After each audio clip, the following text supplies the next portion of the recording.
A little update again on what's been going on. Weston is still in the system.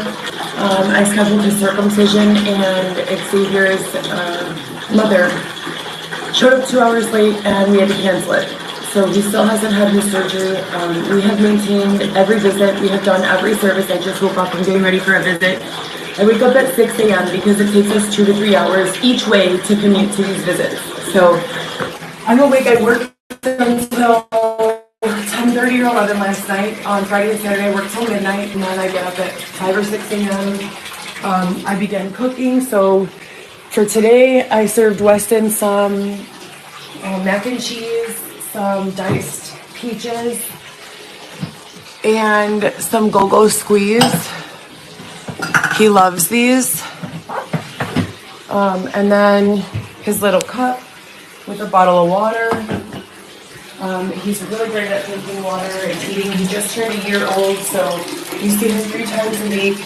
My emergency motion still has not been heard, and they're still forcing me to not discuss all of the other corrupt things that have taken place under the threat of holding me into contempt. If I tell you guys the unlawful and unconstitutional things and practical issues with going from a tent to being normal again that have made life very, very difficult and confusing.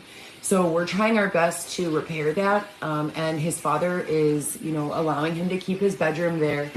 He sleeps with me every single night, and we're like literally attached at the hip. We go to all our visits together, we do all our services together, and I'm just looking forward to a much better life for both of us and for the children, because living a life under this type of government monitoring and control is not living a life. It's living oppression. It's making the moves that you're allowed to make. It's taking the steps that they decide are okay for you to take. It's very difficult to be successful in business this way. My reputation is constantly under fire by these people, and for no reason. They have no involvement in my actual life, and they don't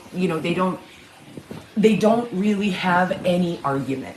They're using the same tired fucking arguments that I don't have medical records, which I do, that I am crazy, which I'm not, and that I don't have housing, which I do now. And even if I didn't, Norman Services protects parents from being separated from their kids in the event of a housing emergency by forcing them to the top of the list for shelter. Mothers, children, and fathers together as a family are given priority into the shelter system. So every step these people could take to keep us out of the shelter system, they took intentionally. We were locked in tents, not because I was negligent, but because they